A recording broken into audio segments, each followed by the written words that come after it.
Meanwhile, the Bears could have mass confusion on their sidelines. Half of the people there are going to be players and staff. The other half will be National Guard troops who have just arrived into Chicago. Norman Chad. Norman Chad. Welcome to Gambling Mad with Norman Chad. I am Norman Chad.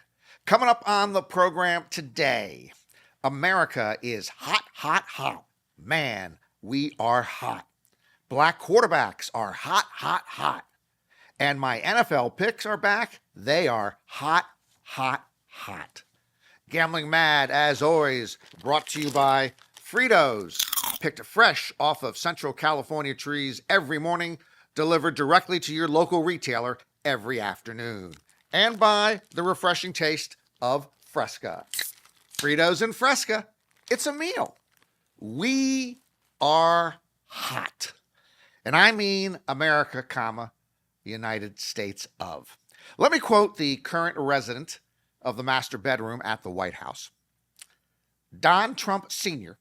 wrote on social media, quote, "In just a short period of time, I made the United States of America the hottest country anywhere in the world. 1 year ago, it was dead," end quote. We were dead, but we became the Lazarus of authoritarian democratic republics. Trump raised us from the dead. The president now has mentioned this hottest country in the world business in a couple of speeches, and I can confirm it. Let's go over to our big map. Now, unfortunately, due to budgetary constraints, we do not have a map of the entire world. However, we do have a map of most of North America. Let's take a closer look. All right. Canada, north of us, kind of cold. South of us, Mexico, not hot. But if you look across the entirety of the United States of America, hot, hot, hot, hot. This is why we are the hottest country in the world, thanks to the president. By the way, while we're here, I'd just like to point out that there is still an area of the United States. It's a hotbed of lefty, pinko, lunatics. That's right, Hollywood, communists. Phoenix, of course, is always very, very hot. Now back to the desk. So, how did we get so hot? Most civil liberties denied? Most illegal immigrants deported? Most anti-vaxxers? Most J6 infidels released into the general population? It's a combination of all of that. Plus, the world realizes that when they zag, we zig. And if we're zigging, they shouldn't be zagging. And to be honest, I'll be honest with you, as far as this hottest country ever, I wasn't sure we could ever get as hot or any hotter than we were back in those halcyon days when Baywatch was being viewed worldwide by like 6 billion people. I mean, one look at David Hasselhoff, and I think that half the women on earth would want to move to Malibu. I will say this. President Trump believes, he sincerely thinks that America is hot is because he makes all the best deals. Please. Your local Toyota dealership makes all the best deals. Actually, the only people I think still driving American cars are in Cuba. Anyhow, by whatever means, we have shot up to the #1 spot on the United Nations Billboard Top 100. Yeah, that exists just like it does for the music business. We're #1 with a bullet. Frankly, we're number one with a lot of bullets. Don't forget our tried and true national motto: shoot first, thoughts and prayers later, baby. Before we move on, we always move on. One unrelated note. Until a few weeks ago, I always thought gerrymander was the beaver. Blue like that one. Haven't talked to my buddy, Earth CEO Elon Musk, for a while. I was busy at the World Series of Poker, and of course, summertime is Elon's mating season. So we didn't cross paths recently. Anyway, I don't want to get all caught up again in the Ilano-maniacal world of Mr. Musk, so I'm going to be brief. Elon this week said that the number one existential threat to the West is population decline, and the number two threat is migration. I'm in lockstep with Elon on a bunch of things, but we differ slightly in this particular area. I believe the number one threat to the West and the world is climate change, and the number two threat is Elon himself. I don't want to get into the particulars right now. That's a rabbit hole that I never dig myself out of. So we're going to move on. I don't want to get into those particulars. Why? Because I'm actually in a good mood today, because pro football returns this week. It is NFL season again. Have you seen me smile this much in like 6 months? And again, we have a lot of pretenders out there in the sports betting space. They will give you endless analytics and still be wrong at least half of the time. They will lie to you, claiming past successes that never occurred. And they will ask you for your money sometimes, and your money would be better served getting Greta Thunberg a better hairstyle.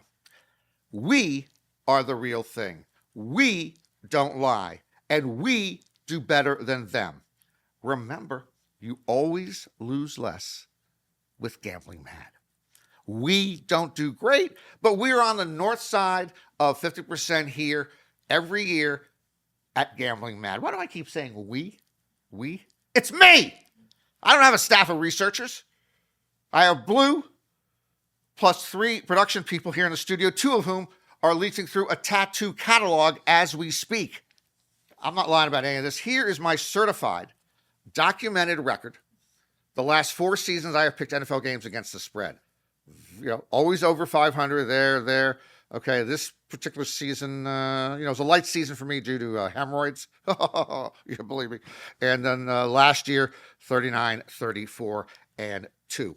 It's heavy lifting to always do this well, but, I have really a well-developed upper body bicep situation going on, even though I never go to the gym. Before we get to this week's opening picks, let me give you one season win total wager. I am recommending the Giants, the pitiful New York Giants, to go over 5.5. That's right. I'm going to take them being at least 6-11 or better. This wager, by the way, approved by the man himself, the king. His name is Gary Margolis. A lot of you don't know who the king is, don't know Gary Margolis, but he's probably the smartest losing pro football handicapper I know. So we're going to go with the king on this one, take the Giants over 5.5 victories for this year. Let's get to this week's picks. I am stoked! Bengals at Browns. Let's talk quarterbacks. Joe Burrow versus Joe Flacco. Battle of the Joes. Joe Burrow is one of the NFL's top 5 quarterbacks. Joe Flacco is in his 18th season with his 5th team in the last 8 years. Burrow is 4 years removed from making a Super Bowl appearance. Flacco is 9 years away from an AARP membership. Don't get me wrong. Flacco can still sling the long ball, but it's hard for the Browns to run their hurry-up offense because he needs to go to the restroom so frequently. I hate giving this many points. in a division rivalry game, but I have no confidence in any 40-year-old plus athlete other than LeBron James. I am taking the Bengals and giving the 4.5 points. Cardinals at Saints. I'm going to ask New Orleans Saints fans to leave the room for a few minutes, just a few moments, because what I'm about to say is rather horrifying. The Saints' starting quarterback is Spencer Rattler. Yep, that Spencer Rattler. The backup quarterback is Tyler Shough. I am forced to say Shough because I don't even know how to pronounce his last name. Spencer Rattler was 0-6 as a rookie starter last year, and he threw more interceptions than touchdown passes. Tyler Shough is a rookie this year who will turn 26 years old later this month. You don't find a whole lot of folks who spend 7 years in college other than maybe Screech from Saved by the Bell. Shough played at 3 different schools over those 7 years, and I think one of the universities was DeVry. I am taking the Cardinals here as a 6.5 point favorite. Time now for the Colander Game of the Week. Colander Game of the Week picks 58%. 58% going back to 1999. Panthers at Jaguars. Carolina was 5-12 last season. But toward the end of the season, they lost by just 3 points to the Chiefs. They lost by 6 points to the Eagles. Those were the Super Bowl teams. And they lost by only 3 points to the Buccaneers, another playoff team. Yeah, I took notes. Yeah, I have a TV. So I believe the Panthers and quarterback Bryce Young will be improved in 2025. I will gladly take the 3.5 points. And I think Carolina, frankly, they can win outright in Jacksonville. All right. Taking the Panthers plus 3.5. By the way, why do we have an NFL team in Jacksonville again? Seems like a reasonable question. Ravens at Bills. The Ravens might be the NFL's best team. Great coach, great quarterback, great defense. However, in the last 3 seasons, the Bills are 22-3 at home. Last year, the Bills were 8-0 at home. For those of you who are a little slow, 8-0 means they did not lose a game all year in Buffalo. Plus, the Ravens, they got some bad intel, and they might overdress because it is Buffalo, and it's always cold in Buffalo, and it's a night game in Buffalo. But they're forgetting it is the first week of September. It will be like 55 degrees at game time. Lamar Jackson is going to look ridiculous in a parka on the sideline and wearing Burberry gloves on the field. This game could be a Super Bowl preview, other than the fact that these two teams play in the same conference and can't be in the Super Bowl together. Yeah, I follow this stuff. I'm taking the Bills and giving 1.5 points. Vikings at Bears. Minnesota is the more talented team. Minnesota has won 7 of its last 8 games against Chicago. Minnesota has quarterback J.J. McCarthy and running back Aaron Jones, and I am a J.J. McCarthy and Aaron Jones fan. I even wrote them fan letters in the offseason. They have not responded. Meanwhile, the Bears could have mass confusion on their sidelines. Half of the people there are going to be players and staff. The other half will be National Guard troops who have just arrived into Chicago. I ran a simulation of this game on my electric football set, and Minnesota won 23.5-19. How did they score a half point? I don't know. NFL rules are always changing. I'm taking the Vikings as a 1.5 point favorite. All right. What do these 16 individuals have in common? Jaden Daniels, Justin Fields, Jalen Hurts, Lamar Jackson, Jordan Love, Patrick Mahomes, Kyler Murray, Michael Penix Jr., Dak Prescott, Spencer Rattler, Geno Smith, C.J. Stroud, Cam Ward, Caleb Williams, Russell Wilson, and Bryce Young. What do those 16 have in common? 1, they are starting quarterbacks in the NFL. 2, they are all black, which means that for the first time ever, half of the starting quarterbacks in the National Football League will be black. Okay. Should we be taking note of this? Fair question. Actually, yes.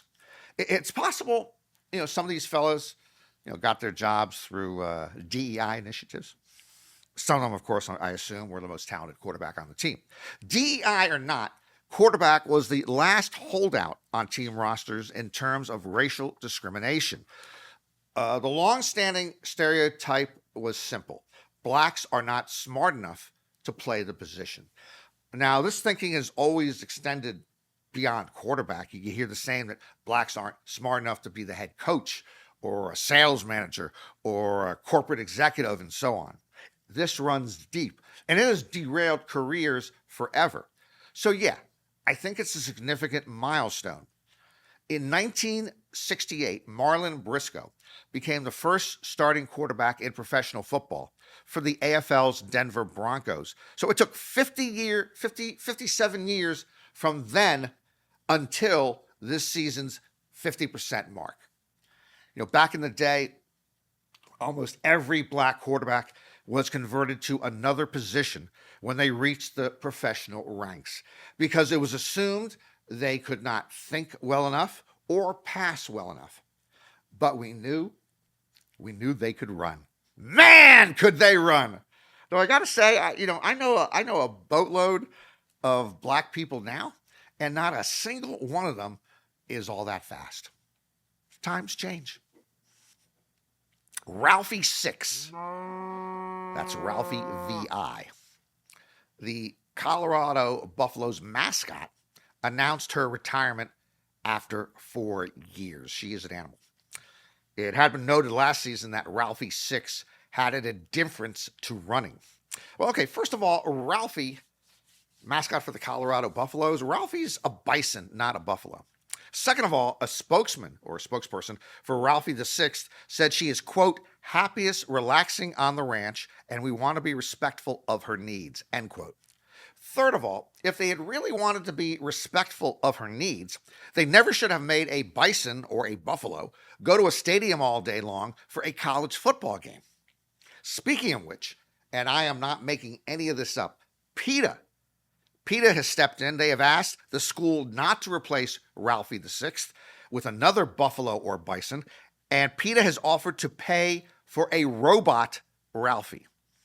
I agree with PETA here. It is cruel to the animals to make them do what they're asked to do. In fact, I would match PETA's offer with one of my own. I'd be willing to be the mascot myself. Unfortunately, I can't run a lick, and I hate college football. Time for Degens. Gonna Degen. This is the case of Chinese-born billionaire property developer Philip Dong Fang Li. He lost a lot of money at the Star Casino in Sydney, Australia, and now he's suing to get it back. Li lost tens of millions of dollars gambling at Baccarat, but he says the casino had him sign credit extensions that he did not understand and that the casino exploited his pathological gambling addiction. Now, I don't know enough about this particular case to get into the nitty-gritty of it, and I hate to be in the position of defending the house, but let me explain one thing. We have seen these lawsuits before when it is alleged a casino should have cut off a gambler from more gambling, or the casino kept serving the gambler too much alcohol. The thing is, if you want to keep gambling, the casino seldom says no. If you want to keep ordering free liquor, the casino seldom says no. Does the casino sometimes take advantage of someone's gambling habit? Oh, yeah. That's what they're there to do. That's what they do. They're in business to take advantage of you. Nail salons make money on people who are obsessed with making their toenails look good. Now, I would never, I don't want to minimize a gambling addiction, but, houses of gambling are not going to administer a gambling mental health test before you start giving them your money. As far as losing tens of millions of dollars, there's that old saying, bet with your head, not over it. Plus, there's the simple notion that sometimes you have to take responsibility for your actions. And by the way, was Lee betting over his head? To be honest, no, he could easily afford these losses. Let's take a look at that for a second. He is a billionaire. That's a millionaire with a B. Billionaire.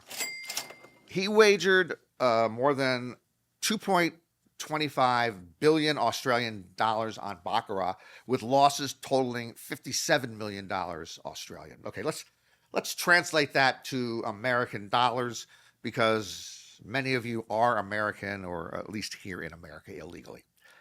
He bet $1.5 billion US and lost 37 million. 1.5 billion, lost 37 million. That's the equivalent of betting 150 million and losing 3.7 million dollars. That's the same as betting 15 million and losing $370,000, which is the same as betting 1.5 million and losing 37,000, which is like betting 150,000 and losing 3,700, which is the equivalent as betting $15,000 and losing $370. Okay, now we're getting to numbers we can relate to. 15K, $370. If over the course of a week in Las Vegas, you bet $15,000 on sports, blackjack, roulette, craps, whatever, and you lost $370, that's not that much. You're actually ahead of the game. Those numbers make sense and they add up reasonably, as does Lee when wagering $1.5 billion, only losing $3.7 million. One final note, Baccarat might not be his game. I want to talk to David Justice for a moment, if I might. What a life he led in the 1990s. Three-time MLB All-Star, making $6 or $7 million a season, and he married Halle Berry. Halle Berry. Well, the marriage did not last 5 years. And speaking recently on the All the Smoke podcast, Justice said that she didn't cook, she didn't clean, and she didn't seem motherly. Now, yeah, I don't know Halle Berry personally, but from a distance, I would not expect a Hollywood diva actress to cook and clean. And David, correct me if I'm wrong, I doubt you cooked much, and I doubt you were cleaning. And motherly? You thought she should be more motherly? You didn't have any kids! So I'm not surprised this relationship tumbled. Relationships, my friend, are tricky. My first wife left me largely because she needed to go to the ER one autumn Sunday. And I told her we would have to wait until halftime of a game I was watching. It was a good game. By the way, do you think I'm kidding? I'm not. Take a look at this. Huh? Look at this. What is this? This is the book I wrote. What's the title of the book? Hold on, honey. I'll take you to the hospital at halftime. All right? Yeah, that's me. 30 years ago, ooh, I had to fight them off with a remote and that clicker. Yeah, that's me 30 years ago. That is not my wife, who was no longer speaking to me. That's a Los Angeles actress model who was playing my wife. By the way, if you want to buy this book, you can get it on Amazon, eBay, whatever. It's like $1.50, $1.99. Hold on, honey. I'll take you to the hospital at halftime. Before we wrap up, I'm going to say this one time and one time only.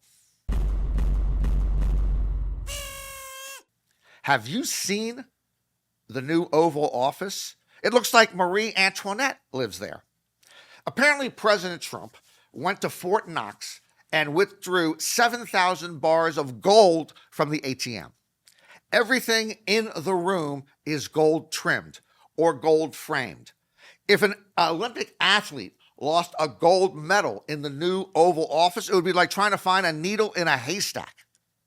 Trump's new Oval Office is, in a word, gaudy, garish, tasteless, obscene. Okay, I guess that's 4 words. I'm reminded when Trump opened his opulent Trump Taj Mahal Casino in Atlantic City in 1990.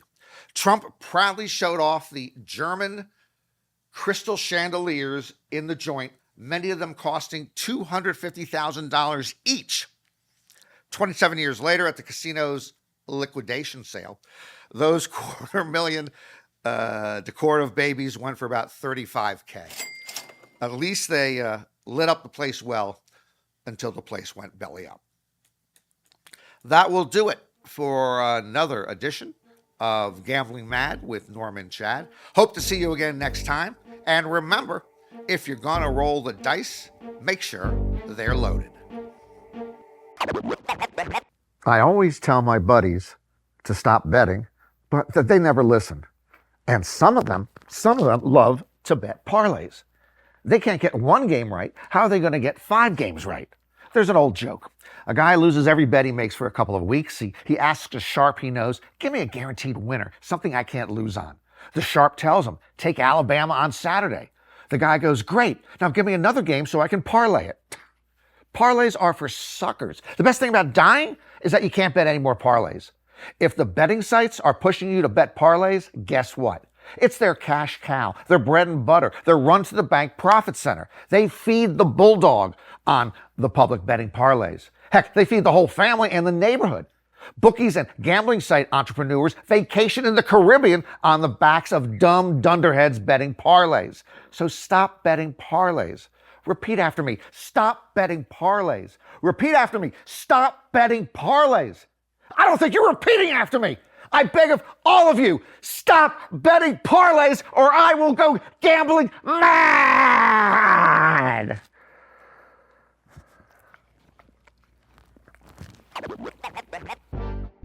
Gambling Mad with Norm and Chad is written by Norm and Chad and ghost-written by Norm and Chad.